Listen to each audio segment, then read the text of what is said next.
Exclusivo mensaje de Elisa Carrió, Daniel Santa Cruz. Así es, Pancho, cuando conocimos la noticia que el bloque de la coalición cívica iniciaba un pedido de juicio político contra la vicepresidenta de la Nación, Cristina Fernández de Kirchner, nos comunicamos con Elisa Carrió, quien nos envió este audio exclusivo argumentando las razones por las cuales inician este proceso.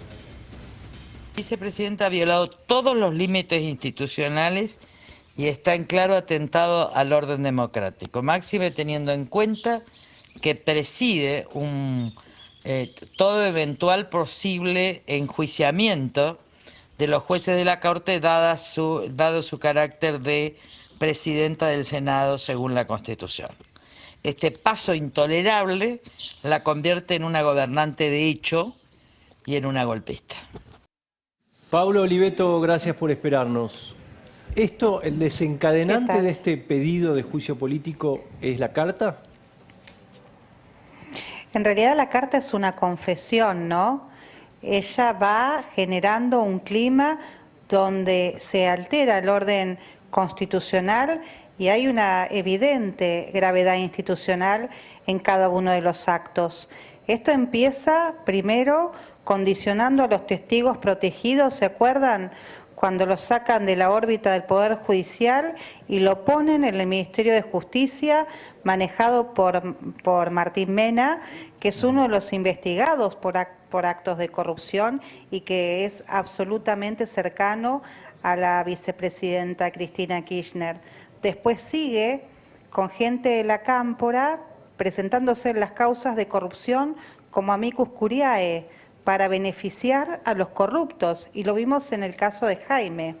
Después prosiguió con distintas otras acciones, la ley que modifica la Procuración General para querer poner un procurador general militante y de ahí condicionar a los fiscales, la ley de modificación del Poder Judicial para de alguna manera poner jueces subrogantes que respondan al partido de gobierno. O sea, se fueron dando un montón de situaciones que desembocan en esta carta desembosada de Cristina Kirchner, donde nombrando a cada uno de los jueces que tienen que resolver sobre su situación procesal, termina de alguna manera condicionando a la cabeza del Poder Judicial. También lo encontramos cuando gente de su entorno, Jerónimo Ustarroz y también Anabel Fernández Sagasti, llevan adelante las distintas acciones para correr a los jueces que la estaban investigando.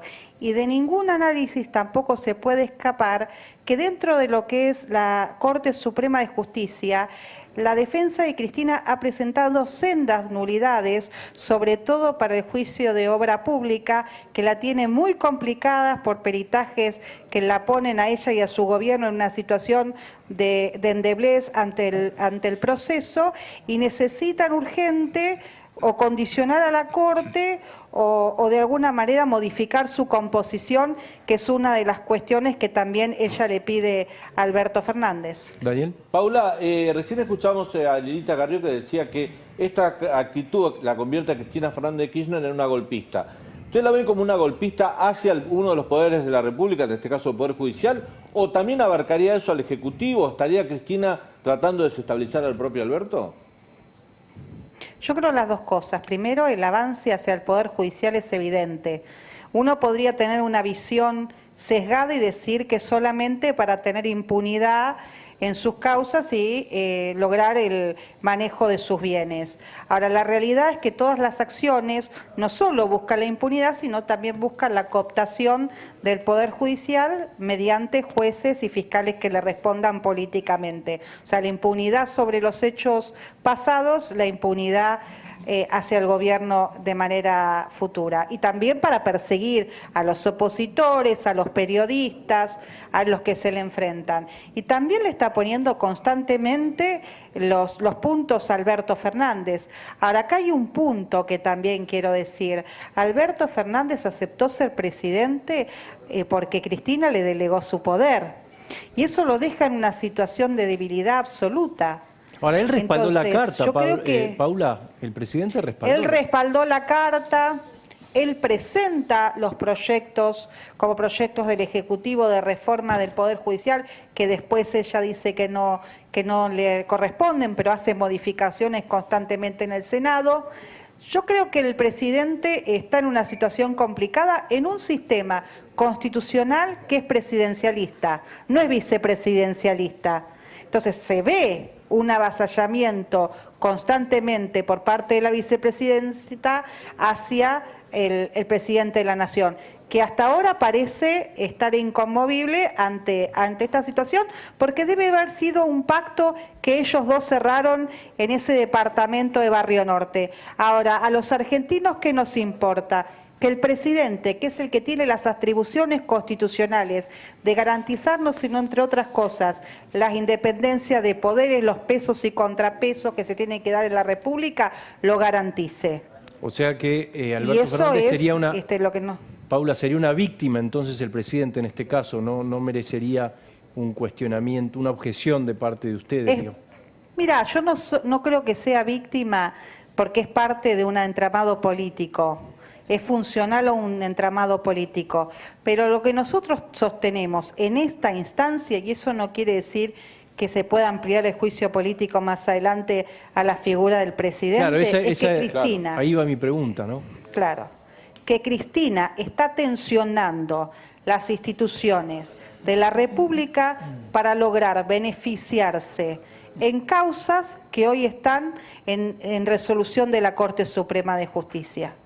Esto está... Por eso su situación en este momento, vos fijate que la carta deviene justo con pocos días de diferencia cuando los peritajes de la Corte, o sea, de los peritos de la Corte y demás, fueron muy adversos a sus pretensiones en el juicio de obra pública. Entonces, ella necesita una resolución política porque los pasos de la justicia la tienen cada vez más complicada. Paula, hoy hacías una analogía con respecto a lo que fue la Corte Suprema de Justicia de Venezuela en su debido momento, cuando se sentían fuertes ante el chavismo y hoy están todos los con jueces exiliados. A mí me da esa sensación y lo sentí mucho cuando fue el tema del fallo de Bruglia, Bertuzzi y Castelli. Yo estuve con los miembros de la Corte Suprema que están exiliados en Miami, que eran de Chávez, y que pensaban que ellos no les iba a pasar. Y hoy están todos en un cuartito, en una fundación, tratando de generar la situación internacional como para que en algún momento puedan volver a su patria.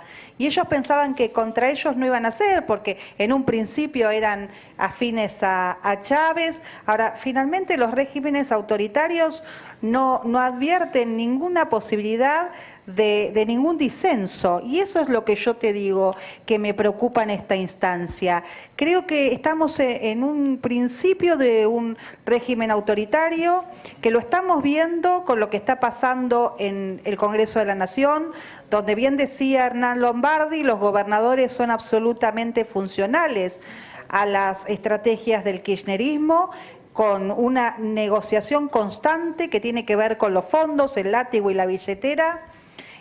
Las reformas pretendidas del Poder Judicial y la modificación a la Corte, y uno lo ve también en el requisito que les pidió el presidente Alberto Fernández a este comité de expertos, van para atentar contra la independencia del Poder Judicial y la objetividad de los fiscales, buscando jueces y fiscales militantes, y esto se va acentuando, y la persecución al periodismo y a los opositores, y todos los días van avanzando un poquitito más, distrayéndonos también de una situación muy angustiante económica que están pasando los argentinos en este momento. Vos fíjate las necesidades que tiene Cristina Kirchner, que mientras el pueblo que dice defender se está muriendo de hambre, de lo único que hablan es de los presos que supuestamente son políticos, de la necesidad de hacer modificaciones en las instituciones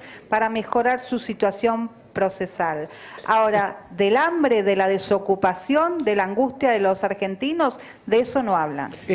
Sí, Hernán, dale. No, digo que de todos modos, Paula, a tu descripción, digo, ahí es clave el rol que puede tener la oposición en el Congreso, porque tanto si llega a avanzar el kirchnerismo con pedido de juicio político, como si llegan a prosperar las reformas legales, ahí van a empezar a jugar las mayorías y las minorías en el Congreso. Me parece que ahí el rol que le cabe a Juntos por el Cambio, a los eventuales aliados que pueda tener, es importante, digo, la búsqueda de consensos de Juntos por el Cambio y también de otras fuerzas políticas, ¿no?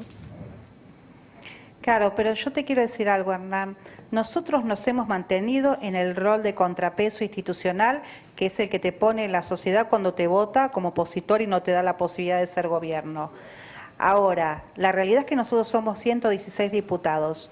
En el camino, el gobierno armó bloques afines que entraron por oposición y terminan sistemáticamente avalando cada una de las acciones del propio gobierno. Y yo temo que el bloque que maneja el gobernador Schiaretti, con una crisis financiera muy grande, o el bloque de diputado Ramón, o el Movimiento Popular Neuquino, terminen dándole los votos para la reforma judicial y la reforma del Ministerio Público, también del diputado Lavagna. Paula. Entonces, la verdad es que déjame terminar la idea un segundito. Por lo tanto, la posibilidad que tiene Juntos por el Cambio de hacer contrapeso en el Congreso es muy limitada. ¿Por qué nosotros presentamos esto sabiendo que por el número que tiene hoy el oficialismo va a ser muy difícil que prospere? Porque nosotros esto que estamos presentando en la Argentina va de la mano de sendas presentaciones que fuimos haciendo en la Organización de los Estados Americanos, ya poniendo los antecedentes del caso argentino en el entendimiento que estamos transitando el inicio de un proceso autoritario. Muchísimas gracias, Paula, muy amable. Bueno, muchas gracias a ustedes. Gracias, Hernán, muchas gracias. ¿Esto te estará hablado con Macri? ¿No?